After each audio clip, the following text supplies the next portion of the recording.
بسم اللہ الرحمن الرحیم۔ السلام علیکم معزز طلبہ کرام، آپ سب کیسے ہیں؟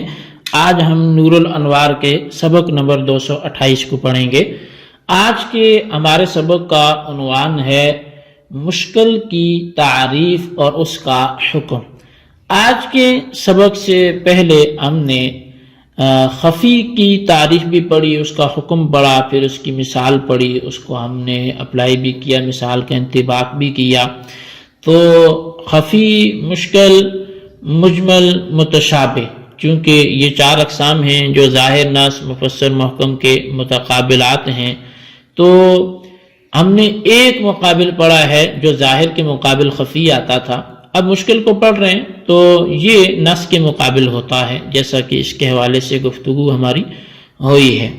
تو لہٰذا اب یہ نص کے مقابل ہے جو مشکل ہے، تو اس کی عبارت وَأَمَّا الْمُشْكِلُ فَهُوَ الدَّاخِلُ فِي أَشْكَالِهِ سے شروع ہوتی ہے۔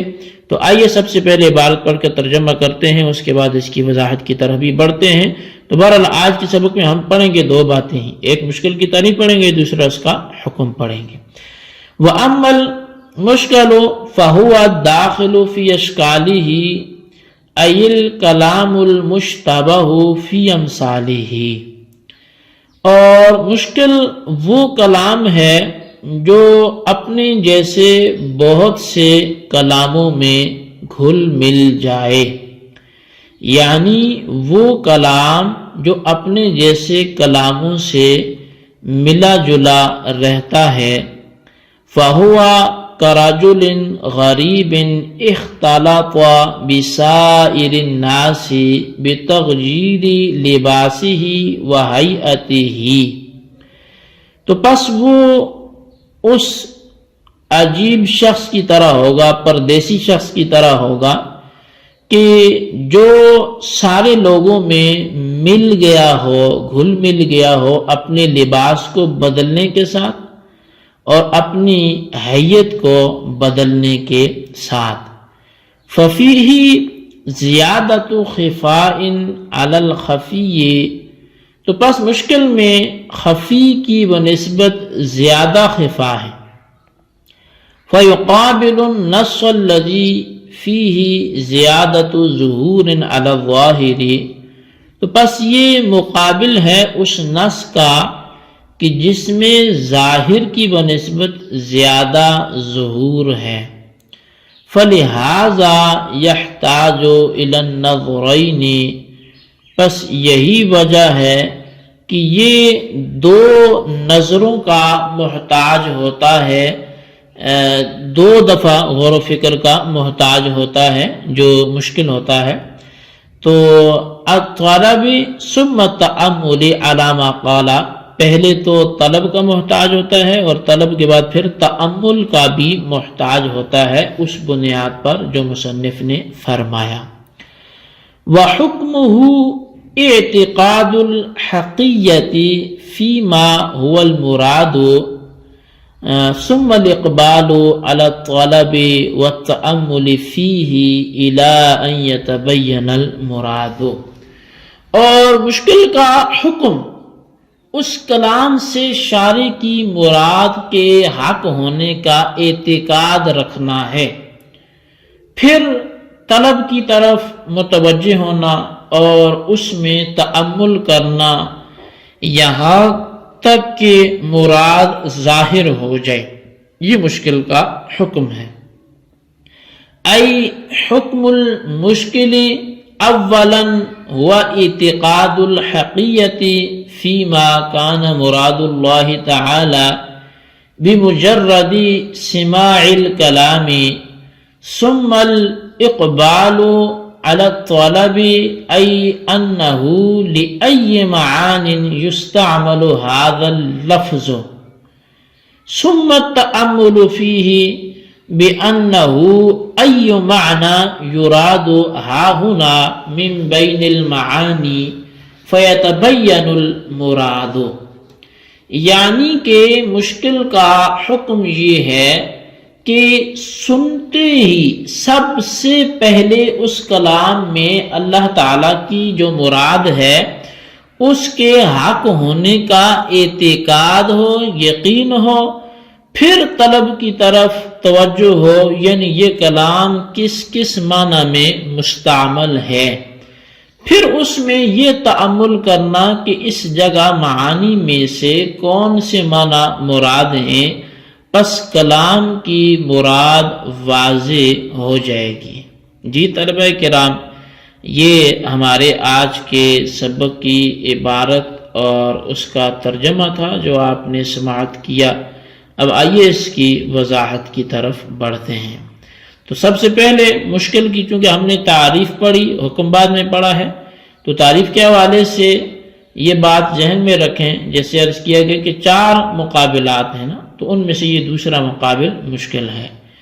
مشکل کی تعریف یہ ہے کہ وہ کلام جو اپنے ہم مثل کلاموں میں گھل مل جائے، جیسے کہ ایک پردیسی آدمی یعنی انجان آدمی، اجنبی آدمی جو کسی دوسرے شہر سے آیا ہو، وہ اپنے لباس اور حیت کو بدل کر، جو ظاہری اس کا رنگ، اس کا حلیہ ہو، اس کو وہ بدل کر لوگوں کے ساتھ گھل مل کر رہنے لگے۔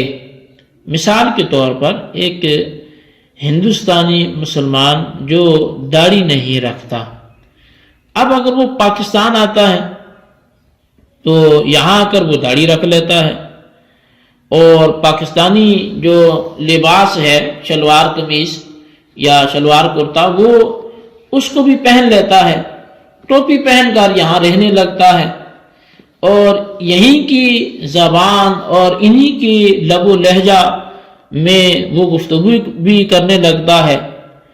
تو اب اس کے چونکہ ٹوٹل رہن سہن، انداز، حلیہ، حیت، وضاقتہ، مطلب جس سے بندہ ایک دوسرے کو پہچانتا ہے، وہ اس کی ٹوٹل پاکستانی کی طرح دیکھنے لگے، تو بھلے وہ ہندوستانی ہو، تو جلدی سے کسی کو اس کا ہندوستانی ہونا معلوم نہ ہو سکے گا۔ اگر کوئی اس کو ملے تو دیکھنے سے کسی کو یہ نہیں سمجھ آئے گا کہ یہ انڈیا سے ہے، یہ ہندوستان سے ہے، دیکھنے والا یہی سمجھے گا کہ یہ پاکستان سے، کیونکہ اس نے وضاقتہ پاکستانی بنا رکھی ہے۔ تو یہ میں نے ایک سمجھانے کے لیے مثال دی۔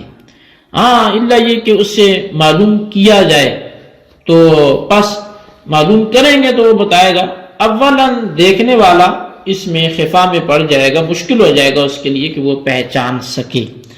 بس مشکل میں خفی کے مقابلے میں زیادہ خفا ہوگا، اور جب مشکل میں خفی کے مقابلے میں خفا زیادہ ہے تو یہ نص کے مقابل ہوگا، کیونکہ نص میں ظاہر کے مقابلے میں ظہور زیادہ ہوتا ہے، کیونکہ مشکل میں خفی کی بنسبت زیادہ خفا ہوتا ہے، اس لیے مشکل 2 نظروں کی طرف محتاج ہوگا، یعنی ایک دفعہ تو طلب کرنا پڑے گا، لیکن دوسری دفعہ تأمل بھی کرنا پڑے گا۔